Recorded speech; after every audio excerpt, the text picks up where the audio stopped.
আমাদের পিএম ভাই পার্লামেন্টে একটা কথা বলছেন, এই যে বিভিন্ন ধরনের কার্ড দিতেছে না, এই কার্ড নাকি রাষ্ট্রীয়ভাবে একটা ইনভেস্টমেন্ট প্লাস দেশের অর্থনীতি সচল করবে এবং মুদ্রাস্ফীতি কমাবে।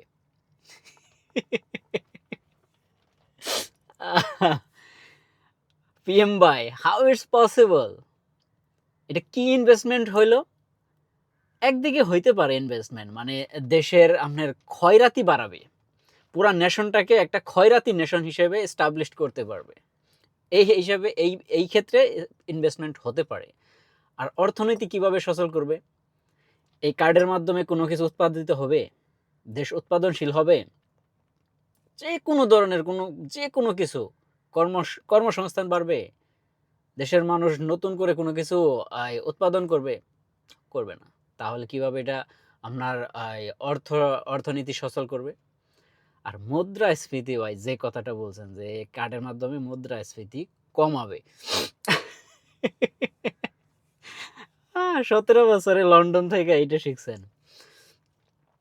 কিভাবে মুদ্রাস্ফীতি কমাবে? আপনি এই কার্ডের যোগানগুলো অর্থায়ন করতেছেন কোথা থেকে? টাকা ছাপাইতেছেন। আপনি না করছিলেন, কিন্তু সেটা কিন্তু প্রকাশ হয়েছে, আপনারা টাকা ছাপাইছেন। আপনি টাকা ছাপিয়ে এই কার্ডের যে টাকাগুলো দিতেছেন, তো আপনার উৎপাদন বাড়তেছে না। আপনি একটা পণ্যের বিপরীতে আপনি নতুন করে টাকা ছাপাইতেছেন, টাকা অ্যাড করতেছেন, তো টাকার মূল্যটা কমতেছে না? আপনি যেই পণ্যটা 100 টাকায় কিনতে পারবেন, আগামী কয়েক বছরের ভিতরে সেইটা কিনতে আপনার 200 টাকা লাগবে, ডাবল হয়ে যাবে। মুদ্রাস্ফীতি চরম পর্যায়ে পৌঁছাইবে যদি আপনি টাকা ছাপানো বন্ধ না করেন, দেশে যদি উৎপাদন বৃদ্ধি না করেন।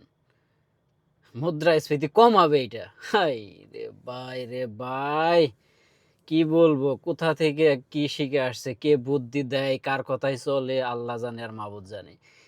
এই কয়েক মাসের ভিতরে আপনারা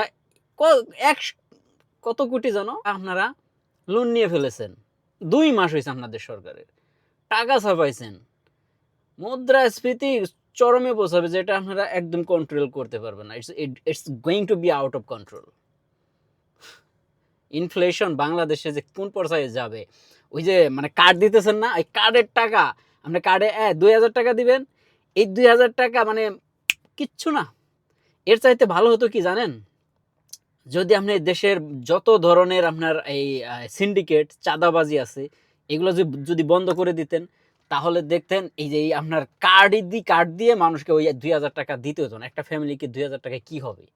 আর যদি আপনি চাঁদাবাজি সিন্ডিকেট বন্ধ করে পণ্য দ্রব্যের মূল্য যদি নিচে নামিয়ে দেন, কারণ চাঁদাবাজি আর যদি সিন্ডিকেট বন্ধ করে দেন, সব জিনিসের দাম বাংলাদেশের নাগালের ভিতরে থাকবে, দাম কমে যাবে।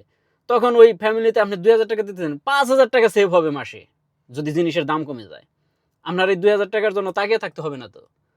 তারপরে আরেকটা জিনিস কি জানো, আরেকটা ওই যে গ্যাসের দাম, গ্যাসের এলপিজি কার্ড দিতেছেন। এলপিজি কার্ডে কয় টাকা করে দেবেন? 500 টাকা মনে হয় শুনছি। তো এলপিজি আপনার একটা সিলিন্ডারের দাম কত ছিল? একটা সিলিন্ডারের দাম ছিল মাত্র 1300 টাকা। সেটা এক ধাপে বাড়ায় আপনারা 900 কত যেন 41 টাকা মনে হয়, ওই 2000 টাকা করে ফেলছেন। তো 1300 থেকে এক লাফে 2000 টাকা, 700 টাকা। আপনি দিতেছেন 500 টাকা। তাহলে আরও তো আপনার লাভ থাকতেছে 1300 আর হচ্ছে আপনার 500, আর 200 টাকা তো, বা 200 টাকা তো আপনার লাভ থাকতেছে সিলিন্ডার প্রতি। আপনি যে মানে ওই মাছের তেল দিয়ে মাছ ভাজতে চাইতেছেন, তাই না? মানে জনগণের পকেট কেটে টাকা নিবেন, আবার জনগণকে ফেরত দিতে চাইতেছেন।